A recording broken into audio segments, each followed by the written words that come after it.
tawadhu. Adapun yang gembar-gembar dari zaman now, aku ini adalah nomor satunya dakwah Ahlus Sunnah di Indonesia, sehingga dia menonaktifkan dan mengaktifkan ustadz-ustadz di Indonesia, dan dia mengambil pondok-pondok pesantren, diridhoi oleh dia atau tidak diridhoi oleh dia. Lihat sekarang akhirnya jatuh, terpuruk, tersungkur di pondok MMA-nya. Tidak ada lagi yang datang kepada dirinya, dan bahkan asatidzah kibarnya pun menjauhinya. Kenapa? Karena arogannya. Semua dipikirnya ingin dikuasai oleh dia. Semua pondok harus tunduk kepada perintahnya. Maka jika Allah menginginkan kelak setelah kita meninggal Allah mengangkat derajat kita, maka cukuplah dengan tawadhu. Man tawadhu'a lillah rafa'allahu sya'nah. Maka begitulah Ali Ibnul Madini menyebut Syu'bah a'lam bima yusma wa ma lam yusma.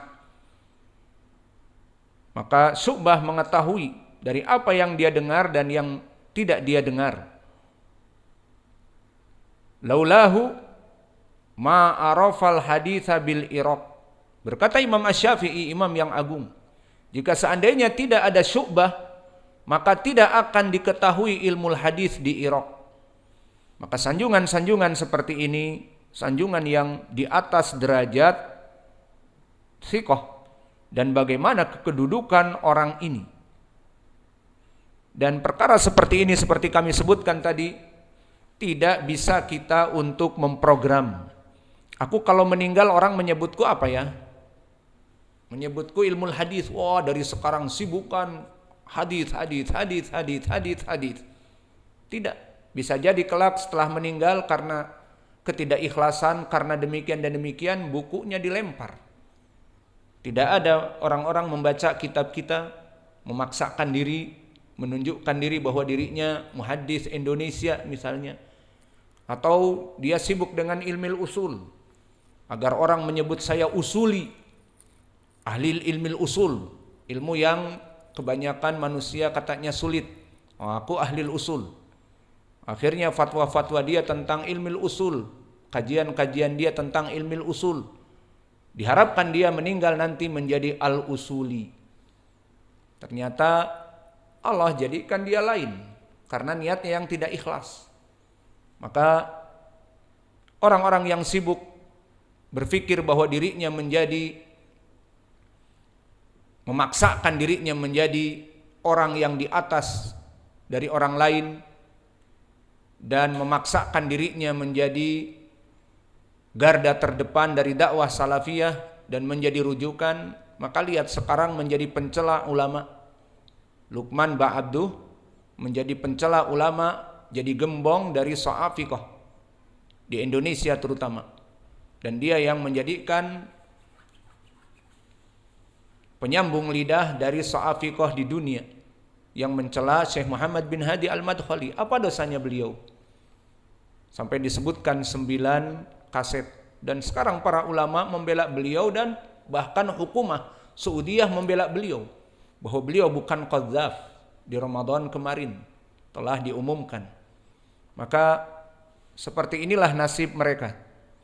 Maka please, bagi siapa yang mulai sekarang dalam keadaan berdakwah, please jangan menjadi arogan, jangan merasa diri harus menjadi marja, jangan merasa diri harus semua orang itu kembali kepada dirinya dan memutuskan demikian dan demikian, sehingga jika dia tidak diajak untuk rapat merasa marah, atau dia tidak diberikan kesempatan untuk mengisi kajian atau demikian, maka dia akan marah karena dia seharusnya number one.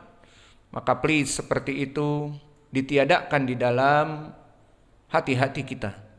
Cukuplah kita tawadhu. Ada kesempatan untuk memberikan kebaikan kepada saudaranya, dipersilahkan. Maka jika di dalam dakwah ini adalah yang lebih baik dari kita, ada yang menterjemah lebih baik dari kita, berikan kepada penterjemah yang lebih baik. ada seseorang yang lebih fasih dari lisannya, silahkan diberikan kepada yang lebih baik, karena mereka lebih dibutuhkan kepada Islam dan muslimin. Adapun memaksakan diri, yang penting aku harus ikut nimbrung, yang penting aku harus dijadikan pemimpin, padahal bada'i atau modalnya tidak ada, maka ini memaksakan, dan ini yatashabba bima la yu'ta. Dia merasa kenyang dari apa yang dia bukan haknya. Alhasil, mulai dari sekarang, sebelum kalian menjadi asatidah yang ma'ruf, maka timpalah kalian dengan ilmu, bersabar dengan ilmu, dan juga mulai dari sekarang tawadu. Tawadu dimulai dari menuntut ilmu, adab. Bagaimana para ulama dulu mempunyai adab, tawadu, merasa orang lain lebih dari dirinya. Jangan tertipu dengan dirinya, sudah menghafal Al-Quran, dipikirnya menuntut ilmu, sudah menghafal Al-Quran, sudah, sehingga dia arogan. Tidak, masih banyak cabang-cabang yang lain. Dan berapa dari orang-orang yang banyak menghafal Al-Quran, akhirnya disibukkan dengan menghafal Al-Quran jadi imam saja, namun ilmu hadis tidak punya, ilmu usul tidak punya, karena sibuk dengan murajaah Al-Quran. Maka ilmu di dalam agama Islam banyak, dari Al-Quran, hadis, dan cabang-cabang yang lainnya. Maka mulai dari sekarang, wahai para thalabul ilm, jauhkan sifat arogan dan sifat sombong, karena perkara tersebut yang akan menghanyutkan amalan-amalan kita, karena tidak ikhlas untuk Allah. Kembali kepada Syu'bah ibnul Hajjaj, tadi sanjungan-sanjungan yang baik dan sanjungan-sanjungan dari para ulama. Kenapa? Kembali kepada permasalahan keikhlasan beliau dan tawaduknya beliau, sehingga di saat beliau meninggal, until this time 1444 Hijriah, semua orang melakobinya Amirul Mukminin fil hadis. Dia Amirul Mukminin di ilmu hadis. Apakah dia dulu ingin seperti itu, mempunyai gelar seperti itu? Tidak. Allah tinggikan derajatnya setelah meninggalnya, bayin, jelas kepada manusia, dan daim, terus menerus, continue. Tidak hanya sekedar waktu dia hidup, setelah itu meninggal ya sudah ditinggalkan namanya, tidak, sampai sekarang harum namanya. Maka itulah dari para ulama di zaman salaf, dan dia termasuk dari kibar itba'ut tabi'in, berarti dari salaf, karena salaf dari para sahabat, tabi'in dan itba'at tabi'in. Kemudian meriwayatkan Imam Syu'bah dari Qatadah ibnu Di'amah. Maka Imam Syu'bah meriwayatkan dari gurunya Qatadah, dan Qatadah seorang imam muhaddis yang buta, dan dia hidup di zaman tabi'in shagir, dan dia juga dari wasit Basrah. Maka Imam Syu'bah mengambil ilmu dari Imam Qatadah dari Basrah, As-Sadusi dari Basrah. Maka dia Qatadah ibnu Di'amah As-Sadusi. Dan keutamaan dari Qatadah, selain dia buta, maka Allah Maha Adil, Allah mengambil matanya, dan juga Allah menambahkan basirahnya, kepahaman kepada ilmu hadis dan hafalan yang sangat kuat. Maka di sini Imam Qatadah ibnu Di'amah, Allah jadikan dia buta matanya, tetapi terbuka mata hatinya. Maka apa yang dia dengar langsung dia hafal. Dan demikian juga dia mengambil ilmu dari sahabat Anas ibnu Malik, dan bahkan dia termasuk min asbatin nas dari Anas ibnu Malik. Dia termasuk dari sahabat yang paling kuat periwayatan dari Anas ibnu Malik. Maka belajar dengan ulama, terutama para sahabat, adalah kenikmatan yang besar, apalagi dia orang yang paling kuat dari periwayatan Anas ibnu Malik bersama Imam Az-Zuhri. Dan keutamaan dari Qatadah, selain dari keutamaan di ilmil hadis, juga di ilmil Quran. Maka dia dari ulama Al-Quran wal fiqh wa tafsir, dan hufad ahli zamanihi, dia orang yang paling hafal di zamannya. Maka jika dia ke pasar, dia akan menutup telinganya, karena jika dia buka telinganya akan mendengar semua apa yang didengar. Dan terbayang dulu di zaman Qatadah mungkin belum ada alat-alat musik yang seperti sekarang yang kita dengar dari barale, gadang dan sebagainya. Maka mungkin hanya orang-orang yang bernyanyi di pasar pada zamannya. Namun jika dia sekarang pergi ke pasar, maka setiap mal akan menyalakan musik, dan setiap toko ruko akan menyalakan musik untuk menggait dari para pengunjung. Maka di sini Qatadah akan menghafal satu album, karena setiap dia masuk pasar dia akan mendengar apa yang sahib ruko ataupun orang-orang di mal tersebut dari lagu-lagu. Maka terus berganti, maka dia akan, kalau dia hidup di zaman now, dia akan membeli sesuatu, dia akan mendengar semuanya dan dia hafal. Maka inilah dari keutamaan yang Allah berikan kepada Qatadah ibnu Di'amah. Namun pepatah Indonesia mengatakan tak ada gading yang tak retak, sepandai-pandainya tupai melompat dia pasti akan jatuh pula. Kullu ibni Adam khata' wa khairul khata'ina at-tawwabun. Maka Qatadah mempunyai kekurangan, yaitu mudallis. Maka dia mempunyai sifat yang tidak baik, di mana dia jika tidak mendengar dari gurunya mengatakan an, dengan harapan agar disangka mendengar padahal tidak. Maka sifat tadlis ini yang menjatuhkan riwayat Qatadah. Maka sekarang hukumnya diriwayatkan hadis misalnya dari Abi Daud, kemudian meriwayatkan Qatadah an Abi Sa'id Al-Khudri misalnya, maka tawakuf khabarnya. Kenapa? Karena Qatadah tidak mengatakan sami'tu, maka akhirnya didhaifkan hadisnya. Padahal dia imam, hafalannya kuat, padahal dia imam, Al-Quran dan Sunnah dia hafal.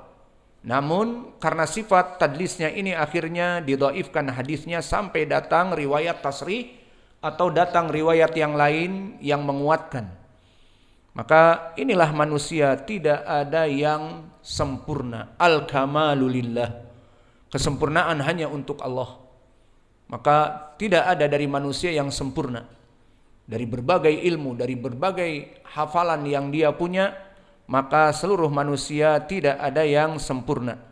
Maka Qatadah ibnu Di'amah termasuk dari alim ulama di zamannya, dari ilmu tafsir, dari Quran, dari hadis, dan dari semua bidang, padahal dia buta. Dan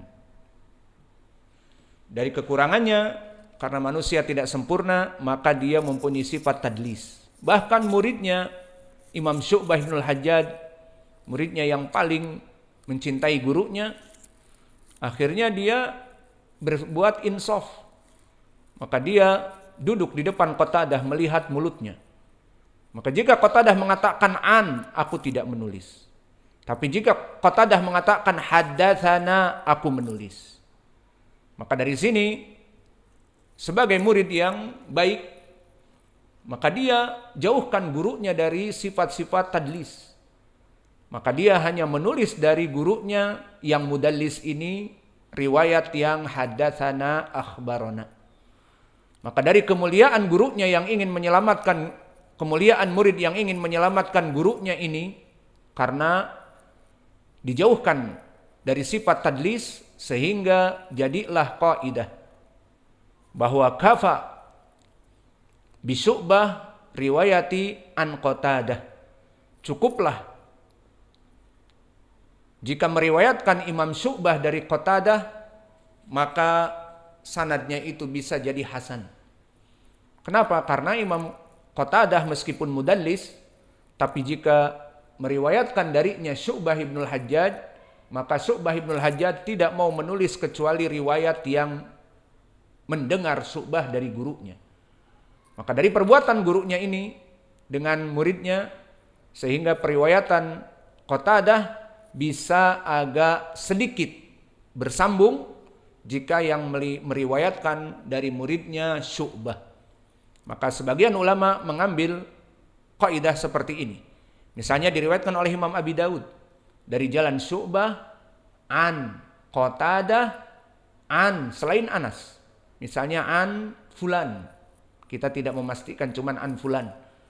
Maka sebagian ulama mengatakan ihtimal as-sima. Kemungkinan Qatadah mendengar. Karena apa yang meriwayatkan dari dia Syu'bah. Dan Syu'bah tidak sembarangan menulis hadis-hadis Qatadah kecuali yang dia dengar. Fahim tum? Maka inilah kerjasama antara guru dengan murid. Kemudian kembali kepada Anas bin Malik, seorang sahabi yang digelari dengan khadimu Rasulillah sallallahu alaihi wasallam. Dia adalah murid dari Nabi sekaligus juga pembantu Nabi. Berkata Rasulullah sallallahu alaihi wa ala alihi wasallam, "Al-Madinatu ya'tiha ad-dajjalu fayajidul malaikata yahrisunaha fala yaqrabuha ad-dajjalu." Bahwa dari keutamaan Madinah, bahwa Madinah itu datang kepadanya Dajjal dan dijaga Madinah itu oleh para malaikat sehingga Dajjal tidak bisa masuk kepada Madinah. Wala ta'un, dan begitupun penyakit ta'un. Penyakit ta'un adalah penyakit yang pada zaman itu menyebar dan banyak memakan korban, dan masa inkubasinya sangat cepat. Sehari 2 hari meninggal, sehari 2 hari meninggal. Dan di sini disebutkan wala ta'unu, maka tidak masuk ke Madinah 2 perkara, Dajjal, wala ta'unu, dan juga ta'un. Insya Allah, wajah pendalilannya adalah kalimat insya Allah, dengan izin Allah. Maka tetap perkara-perkara seperti Dajjal tidak masuk ke Madinah dengan izin Allah. Penyakit ta'un tidak masuk ke Madinah dengan izin Allah. Maka inilah hadis yang bisa kita berikan. Wa naktafi ila huna wa jazakumullahu khaira. Dan ini yang dihafal di esok hari. Barakallahu fikum.